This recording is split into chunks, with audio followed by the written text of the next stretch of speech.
Assalamualaikum dan salam sejahtera. Kami dari kumpulan 2 akan membentangkan topik hadas dan istinja. Saya Aisyah Hadijah binti Kamara Anwar ingin menyampaikan maksud hadas.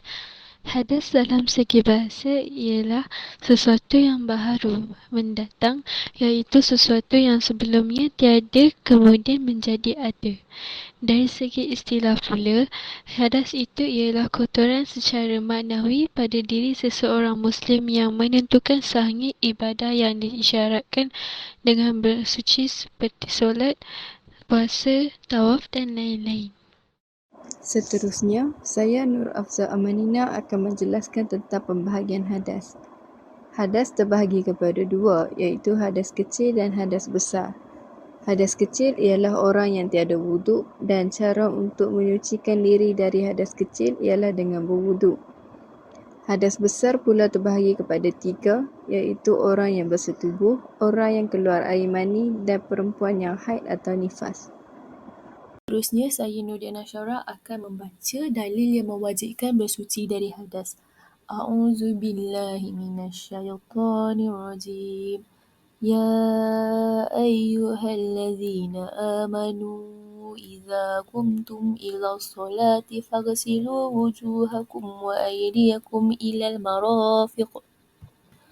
فاغسلوا وجوهكم وأيديكم إلى المرافق وامسحوا برؤوسكم وأرجلكم إلى الكعبين وإن كنتم جنبا فطهروا وإن كنتم مرضى أو على سفر أو جاء أحد منكم من الغائط أو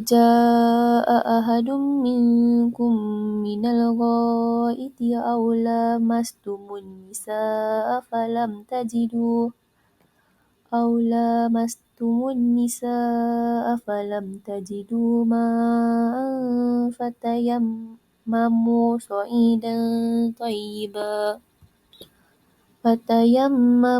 صعيدا طيبا فامسحوا بوجوهكم وأيديكم منه ما يريد الله ليجعل عليكم من حرج ولكن يريد ليطهركم وليتم نعمته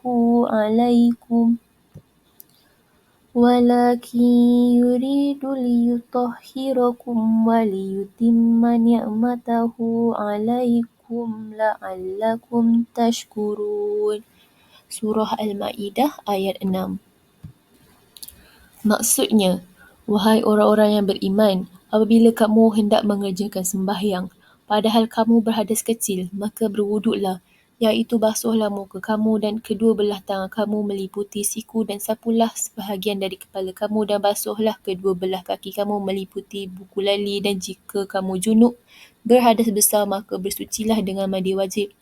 Dan jika kamu sakit tidak boleh kena air atau dalam pelayaran atau salah seorang dari kamu datang dari tempat buang air atau kamu sentuh perempuan sedang kamu tidak mendapat air untuk berwuduk dan mandi, maka hendaklah kamu bertayamum dengan tanah debu yang bersih.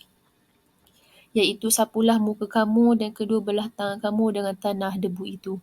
Allah tidak mahu menjadikan kamu menanggung sesuatu kesusahan, tetapi Ia berkehendak bersihkan, mensucikan kamu dan hendak menyempurnakan nikmat-Nya kepada kamu supaya kamu bersyukur. Seterusnya, saya Nurdiana Syara akan beritahu perkara-perkara yang haram ketika berhadas kecil. Haram bagi seorang lelaki dan perempuan untuk melakukan ibadah solat, melakukan tawaf dan menyentuh Al-Quran. Saya Nur Adriana Syokina akan menyatakan perkara-perkara yang haram ketika berhadas besar. Haram bagi perempuan haid dan nifas, berpuasa, bersetubuh dan berada atau duduk di dalam masjid. Selain itu, tidak boleh mengerjakan solat dan tidak wajib menggantikannya. Akan tetapi, puasa Ramadan wajib diqada mengikut bilangan yang tertinggal. Haram bagi lelaki dan perempuan menyentuh dan membaca Al-Quran, melakukan ibadah solat dan melakukan tawaf. Dan saya Aminah Yuni akan menerangkan tentang cara menyucikan hadas besar dan hadas kecil. Yang pertama dengan berwuduk, bertujuan untuk menyucikan atau mengangkat hadas kecil. Yang kedua dengan mandi wajib, bertujuan untuk menyucikan atau mengangkat hadas besar. Dan yang ketiga ialah dengan bertayamum, iaitu jika kedua-duanya, wuduk dan mandi wajib, tidak dapat dilakukan kerana sakit, ketiadaan air atau sebagainya, hendaklah diganti dengan tayamum. Assalamualaikum, nama saya Farah Alisa. Saya akan mulakan tajuk istinja. Istinja dari segi bahasa bermaksud selamat daripada penyakit. Manakala daripada segi istilah, menghilangkan najis yang keluar dari kubur atau dubur dengan cara menyucikan tempat tersebut menggunakan air ataupun alat-alat istinja. Assalamualaikum, nama saya Puteri dan saya akan terangkan hukum dan dalil. Hukum beristinja adalah wajib apabila seseorang itu membuang air besar atau kecil. Rasulullah SAW pernah bersabda, bila salah seorang antara kamu pergi buang air, hendaklah beristinja dengan 3 biji batu. Kerana demikian itu cukuplah untuknya. Assalamualaikum, nama saya Nur Ain Sabrina. Saya akan menjelaskan tentang alat-alat yang dibolehkan untuk beristinja. Alat yang dibolehkan untuk beristinja yang pertama adalah air mutlak dan yang kedua adalah benda yang kesat, keras dan kering. Contohnya batu, kayu, daun kering dan kertas.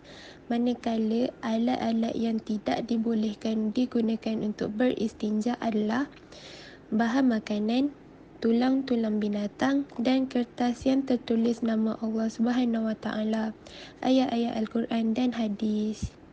Itu sahaja daripada kami. Sekian, terima kasih.